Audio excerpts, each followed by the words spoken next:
ndakwinginze fata mu mugongo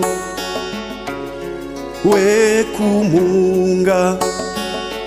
ikiniga kiramfashe wa munsi nanone wageze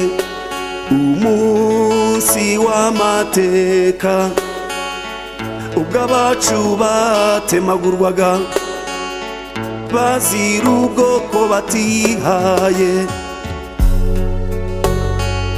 zari 18 Mata mu mwaka tuziranyeho ndabyibuka nk'ibyabaye ejo mbese nawe nkwibarize aho wicaye ujya ukurura iyo shusho ndagusabye ntukibagirwe ntiduteze kwibagirwa urupfu abatutsi bo ku Nkanka bishwe bavandimwe ntitugacogore kwibuka abacu bo ku Nkanka kubahoza ku mutima tubigira inshingano izabumurage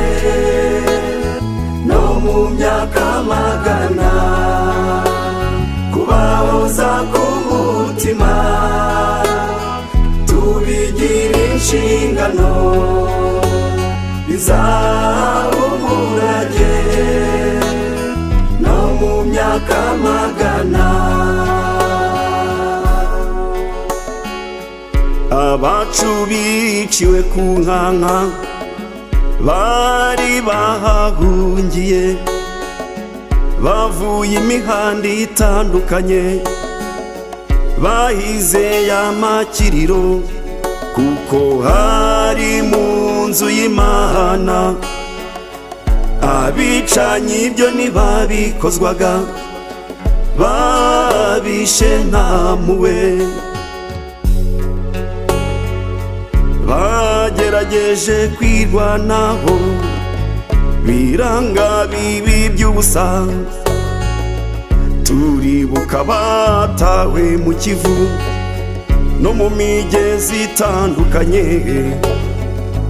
ntitwabashije kubona imibiri yabo ngo ishyingurwe mu cyubahiro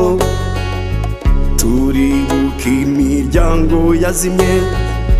turashima leta y'ubumwe yadufashije kwiyunga n'abatwiciye ubu turasabana gahunda ni n'umunyarwanda twese hamwe dushishikajwe no kubaka urwatubyaye abasizwe turi ibitambambuga ubu twarakuze dushishikajwe no kwiteza imbere no kubaka u Rwanda ntitwaheranwe n'agahinda ubu turaganje mu rw'amahoro abavandimwe b'Abanyarwanda kwibuka ni igihango si umuhango twibuke twiyubaka ntiduteze kwibagirwa urupfu abatutsi bo ku Nkanka bishwe bavandimwe ntitugacogore kwibuka abacu bo ku Nkanka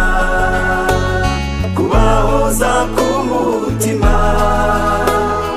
tubigira inshingano izabumurage no mu myaka magana kubahoza ku mutima tubigira inshingano izabumurage no mu myaka magana